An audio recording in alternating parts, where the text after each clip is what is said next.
వైఎస్ఆర్సిపి పేరుకే యువజన శ్రామిక రైతు కాంగ్రెస్ పార్టీనే కానీ దానికి వేరే ఏదన్నా మంచి పేరు అన్నప్పుడు ఈ పోలీసులే పెట్టాలి.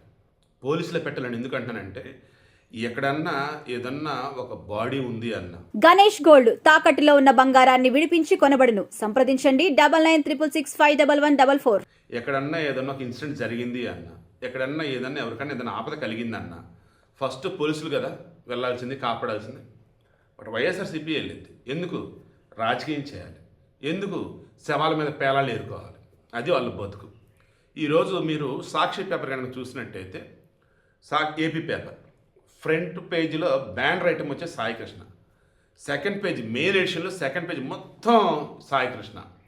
ఏకంగా 9 మంది కాపు నాయకులు, వాళ్ళ పార్టీ వాళ్ళు, బయట వాళ్ళు మొత్తం వాళ్ళు బయట్స్ అన్నట్టుగా వాళ్ళకి సంబంధించేసి ఈ ప్రభుత్వాన్ని అసలు ఎంత దారుణాలు మాట్లాడతాం.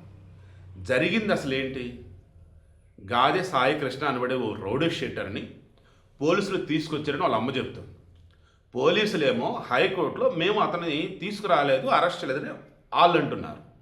నిజాలు ఏంటో కదా మనం మాట్లాడాలి. ఇటువంటి అప్పుడు ఫస్ట్ ఏం డిస్కస్ చేయాలి?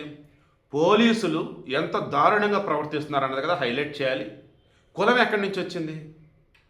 గాదె సాయికృష్ణ కాపు కులస్తుడు, గాదె సాయికృష్ణ జనసేన సైనికుడు, గాదె సాయికృష్ణ వాడుకొని వదిలేసాడు ఈ పవన్ కళ్యాణ్.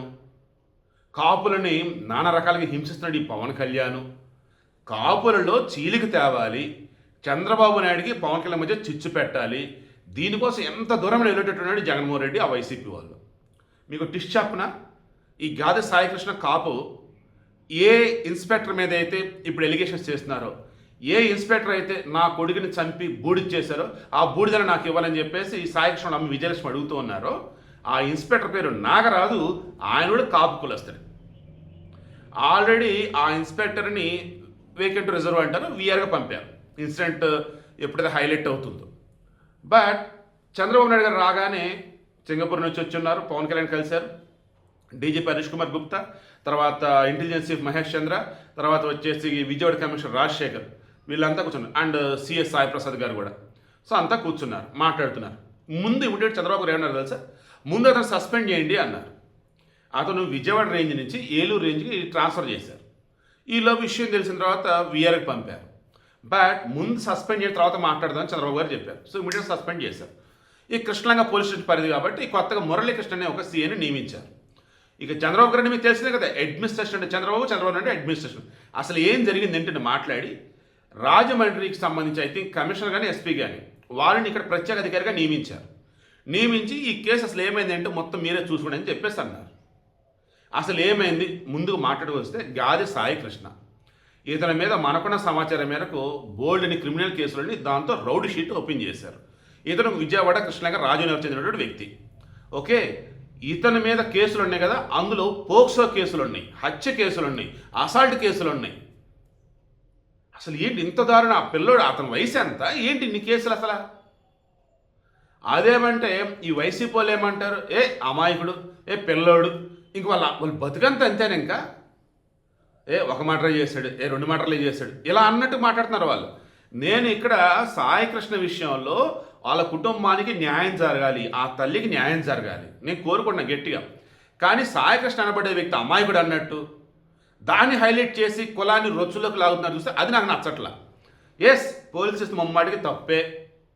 ఎందుకంటే వాళ్ళ అమ్మ క్లియర్గా చెప్తుంది, అయ్యా మార్కాపురంలో ఉన్నటువంటి నా బిడ్డని 2 పోలీసులు వచ్చి కృష్ణలంగ పోలీసులు ఎట్రా నువ్వు విచారణకు రావట్లేదేంటి, కోర్టులో అటెండ్ కావట్లేదేంటి అన్నారు. తీసుకొని వచ్చారు. నా బిడ్డను కోర్టులో ప్రొడ్యూస్ చేయాలా, ఎవడనో ఏంటో తెలీదు, నేను కృష్ణలంగకు వచ్చా. అడిగితే ఎవడో చెప్పుకుంటావు చెప్పుకోపో, నీ కొడుకు చచ్చాడు అనుకోపో, వెళ్ళి దండేసుకోపో, నానా రకాలుగా మాట్లాడేయ్యా. అదే సమయంలో ఆ సీఏ కొడుతుండే విన్నాను, అక్కడ స్టేషన్లో ఉన్న వాళ్ళని గొరాతి గొరం కొడుతున్నాడయ్యా. నా బిడ్డను కూడా గొరాతి గొరం కొట్టి బాత్రూంలో పడేసి చంపేశారు. ఇక ఆ తర్వాత నైట్ టైం తీసుకెళ్ళిపోయి కాల్ చేసినట్టు నాకు అనిపించింది, ఆ బూడిదైనా నాకు ఇవ్వండి అయ్యా ఇవన్నారు. కమిటీ ఇందా కేసుల విషయానికి వద్దాం. ఆల్రెడీ పోక్సో కేసులు, protection of children from sexual offences, ఆడపిల్లని వేధించడం లైక్ ఈ వేలో, తర్వాత వచ్చేసి హత్య కేసు, ఇక రకరకాలు ఉన్నాయి. ఇందులో కొన్ని లోక్ అదాలత్లో రాజీని మనకున్న సమాచారం మేరకు 3 కేసులు పెండింగ్లో ఉన్నాయి అంటున్నారు. బట్ ఈ సాయికృష్ణ తరఫు లాయర్ వచ్చి ఏమన్నారు, 2 కేసులు పెండింగ్ ఉన్నాయి, నేను నడి రోడ్డు మీద కూర్చున్న బందర్ రోడ్లో ఎవరు ప్రూవ్ చేస్తారో ప్రూవ్ చేయండి, ఇంకెన్ని కేసులు చూపండి అని ఆమె అంటున్నారు. సో 2 కేసులు అనుకుందాం. ఈ 2 కేసులకు సంబంధించినప్పుడు అత్యంత కీలకమైనది మొన్న డిసెంబర్లో జగ్గేపేట దగ్గర ఒక ఇతను చంపాడు. ఎవరు అతను? నవీన్ రెడ్డి, ఈ విజయవాడ చెందినట్టు కుర్రాడు. వీళ్ళంతా ఫ్రెండ్స్. వాస్తవానికి గతంలో కూడా కొన్ని కేసుల్లో ఇరుక్కున్న తర్వాత లేదా కొన్ని కేసులు అతను నమోదైన తర్వాత కోర్టుకు వెళ్ళాడు, బెయిల్ వచ్చింది, బయటకు వచ్చాడు. ఇక అప్పుడు ఏం చేశాడు? విజయవాడలో ఉంటే ఈ పోలీసులను వదలలేదని చెప్పేసి హైదరాబాద్ వెళ్ళిపోయాడు. హైదరాబాద్ నుంచి మరలా చిల్లకల్లు మన జగ్గేపేట నియర్ బై. సో ఆడకొచ్చి రూమ్లో ఉంటూ ఫుల్ ఎంజాయ్ చేస్తూ లైక్ అలా ఉన్నాడు. అలా మన డిసెంబర్లో కొంతమంది ఫ్రెండ్స్తో కలగలి పార్టీ చేసుకున్నట్టుగా మందు తాగుతూ ఉన్నారు. అప్పుడు నవీన్ రెడ్డి అనబడే వ్యక్తిని బయలుపడి తలబగలు కొట్టాడు. ఇక చావుబోతుల మధ్య అతను పట్టుకొచ్చేసి జగ్గేపేట ఆసుపత్రిలో పడేసి వెళ్ళిపోయాడు. ఎవరు ఇదంతా చేసిందని చూస్తే చివరికి గాది సాయికృష్ణ అని తెలిసింది. పోలీసులు అతను అరెస్ట్ చేశారు. నాకు అర్థం కాని విషయం ఏంటంటే హత్య కేసుల్లో కూడా ఎంత ఈజీగా ఎలా బెయిల్ వస్తుంది నాకు అర్థం కావట్లేదు. మొత్తానికి 3 నెలలు అయిన తర్వాత బెయిల్ వచ్చింది. ఏదంటారు 90 రోజులని బెయిల్ వచ్చింది. బెయిల్ మీద బయటకు వచ్చిన తర్వాత జనరల్గా అతని మీద ఏదైనా కేసులు కనుక నమోదు అంటే బెయిల్ ఇచ్చినప్పుడు ఏం చేస్తారంటే కండిషన్ బెయిల్ ఉంటుంది. అప్పుడు అతను పోలీస్ స్టేషన్ సంతకం పెడతాము, కోర్టులో విచారణ హాజరు కావడం చేయాలి. బట్ అతను గత కొన్ని రోజులుగా పోలీస్ స్టేషన్కి రావట్లేదు, సంతకం పెడతల్లా, అండ్ కేసుల విచారణకి కోర్టు కూడా హాజరు కావట్లేదు. దాంతో నోటీసులు వచ్చాయి. నోటీసులు రెస్పాండ్ అవ్వలేదట. ఇక పోలీసు మీద ఆటోమేటిక్ ప్రెజర్ పెరిగింది కదా. దెన్ సిఐ నాగరాజు కూడా కాపుకులమే కదా, ఇతను కూడా కాపుకులమే కదా, నేను చూసుకుంటా అని చెప్పి మరి రమ్మన్నారో మరి ఏంటో మనకు తెలియదు. మార్కాపురంలో వెళ్ళిపోయాడు.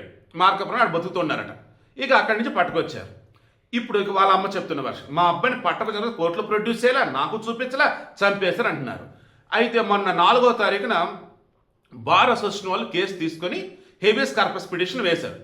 మీలో ఎవరైనా కానీ మీ తెలిసిన ఎవరైనా తప్పిపోతే, లేదు పోలీసులు వాళ్ళు తీసుకెళ్లారు, వాళ్ళు అసలు ఎక్కడ ఉన్నారంటే మీకు తెలియనప్పుడు హైకోర్టులో హెబియస్ కార్పస్ పిటిషన్ వేయాలి. అప్పుడు ఏం చేస్తుందంటే కోర్టు, అసలు ఇతను లాస్ట్ టైం ఎక్కడ కనపడ్డారు, ఎవరితో ఉన్నాడు అన్నప్పుడు అది పోలీసులను తేలింది అనుకో, అతను ప్రొడ్యూస్ చేసే బాధ్యత పోలీసులదే. అసలు ఆ పోలీసులు సంబంధం లేదు అనుకున్నా కానీ అతను ఉన్నాడా లేడా ఎక్కడున్నారు ఏంటి అని చెప్పాల్సిన బాధ్యత కూడా పోలీసులదే అనమాట. దెన్ అలా పోలీసులు ఏమైందంటే, ఏమయ్యా ఏమేడి సాయికృష్ణ అన్నారు.